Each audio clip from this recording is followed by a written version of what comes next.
to start this morning by talking about the difference between hide and seek and the game Sardines. So if you grew up playing these games, you probably know, but I'm going to explain to you. I actually looked this up on Wikipedia because I wanted to make sure I was getting this right. But hide and seek is a game where everyone hides, and there's one person who's responsible to go seeking the people who are hiding.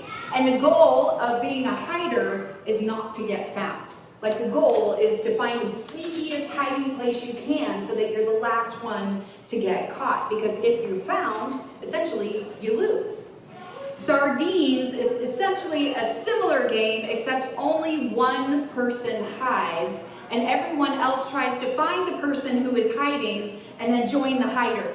So if you think of sardines in a can, that's basically what it is. Like, people start packing in to these tiny hiding places.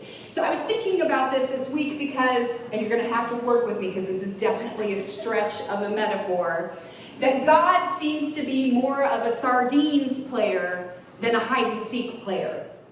God goes looking for us, and when God finds us, God joins us. So I want you to kind of have that picture in your mind. This morning we're talking about Moses and the burning bush. And Moses' life up until this point has been kind of confusing. We talked last week. Moses was born into a family of Hebrew slaves. That is his ethnicity, that's his heritage. He was born into a community of people who served as slaves in Egypt. But then he was adopted by an Egyptian princess. So Moses' life took a turn. He found himself living in the palace, and he had all kinds of privilege and opportunities. But I imagine as Moses grew to adulthood, there was a little bit of conflict between these two identities. I imagine Moses sometimes struggled to fully understand who he was. One of the stories that we have at the end of chapter 2 of Exodus is a story where the grown-up Moses is out reviewing the land, and he happens upon an Egyptian slave driver who is beating an Israelite slave. And Moses springs into action, and he ends up killing the Egyptian to protect the Israelite slave. Well, that put him in danger because Pharaoh heard about it, and Pharaoh wanted to kill Moses, and so Moses ran away. He wanted to run away from his life. He wanted to hide, and that's where he was when we find him in Midian. Now, I've given you guys a map this morning because I love maps, but I'm going to have to insert all kinds of caveats about this. The top left in Egypt is where the Israelites were living. They were living in an area of Egypt called Goshen, and it's part of the Nile Delta, where the Nile River sort of opens up. It's a very fertile and verdant area, which is not common in Egypt. And so that's where the Israelites were living. When Moses ran away, we're told that he went to Midian. You see how far that is. And this is the part where I'm going to have to tell you that Bible scholars have no idea where most of the places are in the book of Exodus. They have their best guess, and so that's what I'm going to show you. Where Mount Sinai is, it's sort of at the tip of this peninsula that makes up the Sinai Peninsula. That's where Bible scholars think that Moses is, where he encounters God at the burning bush. But I just want to put a big question mark next to that, because we're not entirely sure of that. Some folks want to say that Mount Sinai is somewhere over in Midian. So full disclosure, no one's entirely sure, but I think it's helpful to kind of get an idea of where these locations are. When we get into the story of the Exodus of Moses leading the people out of Egypt into Israel, that's where there's like 2 or 3 different possible routes through the Sinai Peninsula. So we'll get to that later. But just so you have an idea, and there's a monastery built on Mount Sinai where Bible scholars think it is, so that's essentially our best guess. Okay, when Moses is on Mount Sinai, his job at this point is to tend sheep. Moses has run away, he's moved to Midian, he's gotten married, he's had a son, and his job is to tend his father-in-law's sheep. He's gone from being a prince of Egypt to a shepherd in Midian. And that's his life. And that's where God finds him. And I just want us to picture here, Moses is minding his own business. He's pretty comfortable. You know, before he didn't really understand his identity. Now his identity is shepherd. It's just very simple. Watch sheep. Protect the sheep.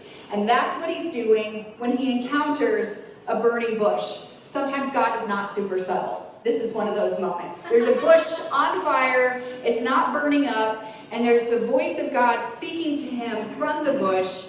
And God went to find Moses. And God's goal is to stay with him, to join him. God is a fan of sardines rather than a fan of hide and seek. So let's start with God's call in verses 1 through 10. And first, this is a little digression, but if you see our logo over on the wall here between the doorway and the window, it's a circle, kind of has a cross in it, and then it has 4 dots. So this morning, also in the sermon, I'm going to be putting little Easter eggs, telling you the explanation of those 4 dots, but I'm going to tip you off here at the beginning. Here's what they are. The first one is encounter God. These are the values that at Bethany Covenant Church, these are the things that we hope we accomplish in our life together. So the first thing that we hope we accomplish together is that we have an opportunity to encounter God. The second is to experience transformation. God is the one who transforms. And we believe that when we encounter God, God changes us. The third thing that we hope happens is that we grow in faith. And that's really the one we're going to be centering on this morning. And the fourth is that we encourage one another. So encounter God, experience transformation, grow in faith, and encourage others. Those are the 4 things that we want to see happen at our church. So in this first one, we've already seen Moses encounter God in the burning bush. God called Moses out of the bush. He told Moses he was standing on holy ground, and he told him to take his shoes off. That's how holy the ground was. And God introduced himself, and God told Moses what he was up to. God said, I am the God of your father, the God of Abraham, the God of Isaac, and the God of Jacob. Here, God's giving Moses essentially a history lesson. He's saying, the way that I have been faithful to the people of Israel is the way I'm going to be faithful to you and to the whole nation of Israel. So God is bringing Moses up to speed. God's telling Moses his plan. He says, I have heard the Israelites crying. I am concerned about their suffering. I have come down to rescue them and to bring them up out of that land into a good and spacious land. And I think so far Moses is like, this is good news. God's going to do something about the Israelite captivity. This is wonderful. And then God says, here's your part in the plan. God says to Moses, I am sending you to Pharaoh to bring my people out of Egypt. You know the guy that wants to kill you? I'm sending you back, and I'm giving you a message to share with him that I know he's not going to want to receive. That's your job. That's your part in this. God is calling Moses to practice risk-taking faith. This was Moses' invitation to experience transformation. God is changing Moses' identity. He's giving him a task. He's giving him a role. And I'm imagining Moses hears this and is terrified. And I was reading this week, and it was reminding me of my own call to pastor and to plant a church. Some of you have heard this story, but for all of us here, I want to explain to you that in many ways, my call to ministry first began with my call to follow Jesus. The moment I yielded my life to God, I knew that in some way or another, I would spend my life serving God in whatever capacity God asked me to. I was willing. I told God, whatever you want, I'm willing to do that. And all my adult life, I served in ministry, both professionally and as a volunteer. But it wasn't until the fall of 2014 that God called me to pastoral ministry. And if I'm honest, my response was, what? It scared me to death.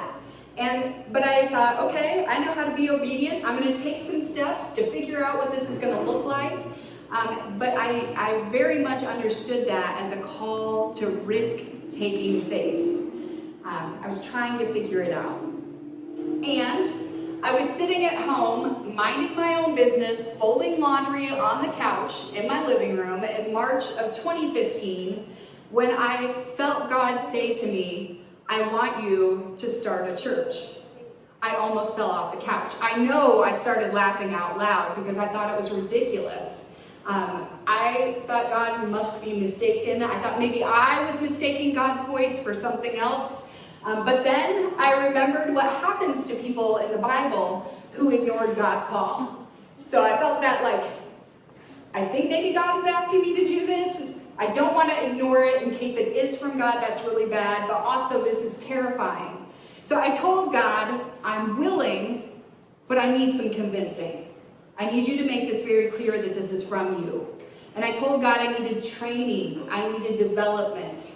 And at the time, some of you know this, I was still freelancing, working from home, editing books. And a lot of times when I took a contract to do a book, I didn't know the title or the content until it arrived at my house. So a week later, and I'm not making this up, there was a book on my porch, a manuscript, brought it inside, put it on my desk in my office, opened it up, and here was the title. Kingdom First, Starting Churches That Shape Movements. And again, I started laughing, and I told God, you're really subtle. That's a nice move. It was a training manual for church planters. So it would still, from that moment, take another 5 years for that call to find traction. And a lot of that was me trying to figure out, what in the world do I do with this? Where is a community that is going to support and confirm this calling to pastor and plant a church? But friends, look where we are. It's kind of exciting. This is the result. When we experience God's transformation, it reshapes our lives. And God always calls us into some form of risk-taking faith. And this always looks like reshaping our priorities around the purposes of God. I'm pretty sure Moses was fine staying in the wilderness in Midian watching sheep, like watching his father-in-law's sheep. That felt very defined. It felt very, tangible and something he could achieve. Going back to confront Pharaoh in Egypt, probably not super high on his to-do list. I'm guessing that's not something he ever thought he would be doing.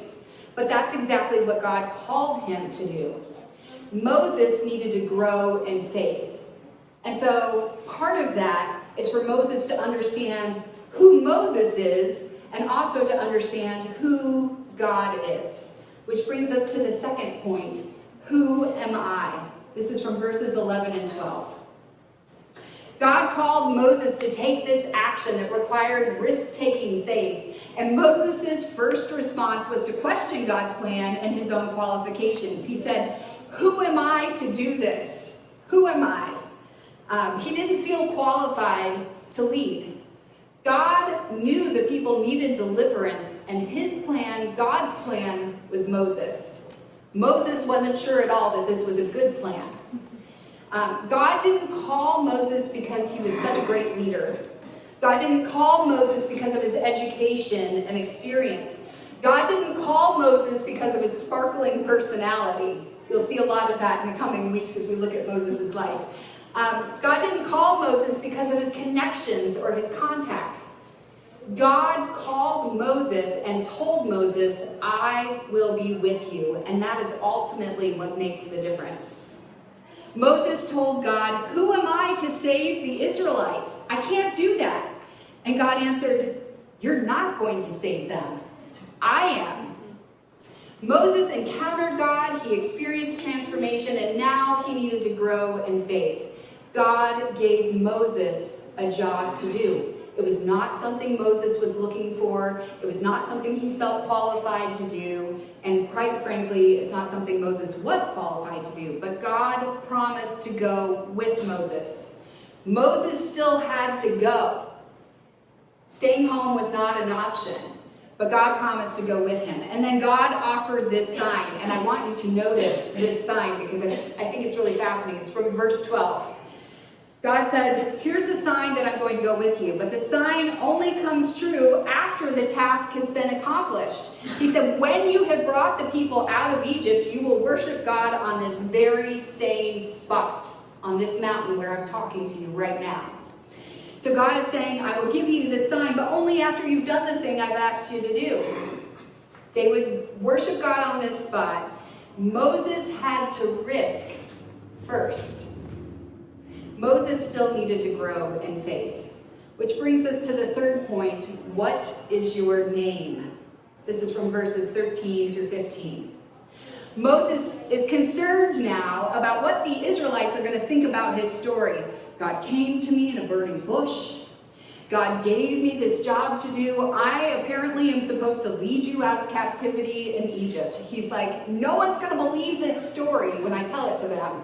So he asks a hypothetical question that the Israelites might bring up. He says to God, the Israelites might ask me, who sent you? What is this God's name? How do I answer this? And in reply, God answers with his name.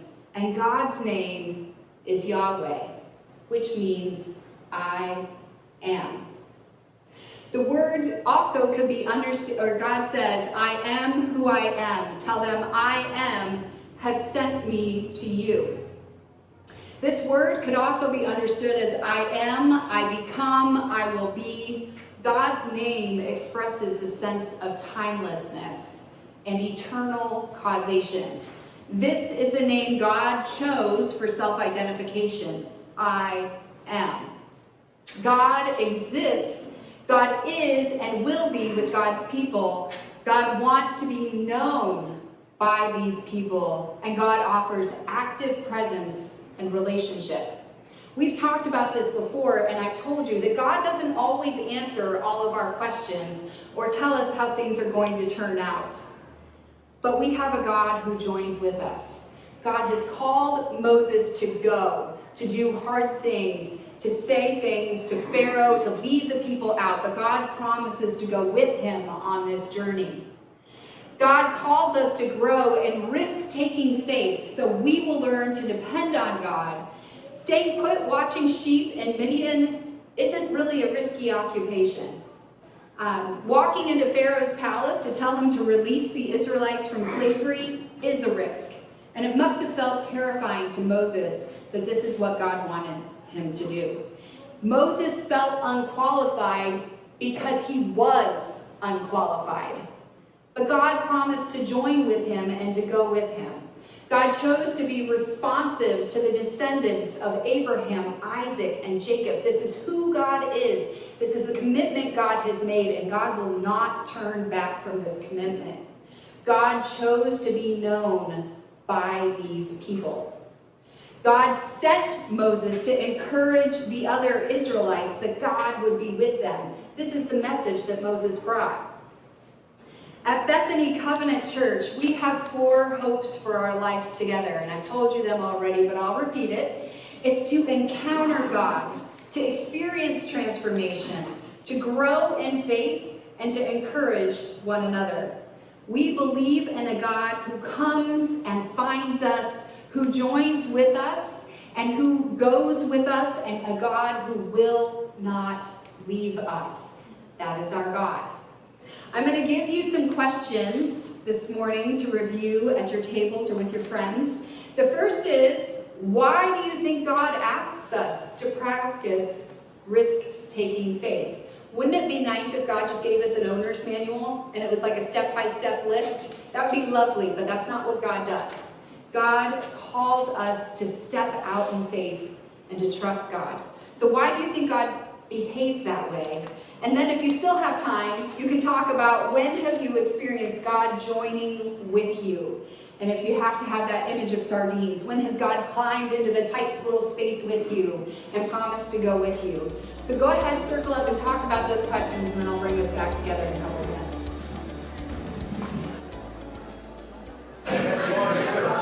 All right, you guys, I'm going to bring us back together. I know. You could probably talk about about this all day long, I'm guessing, and I hope you do go home and continue to talk about this. But one of the things that I was really struck by this week as I was planning this is that we as a church are coming up on our 1-year anniversary.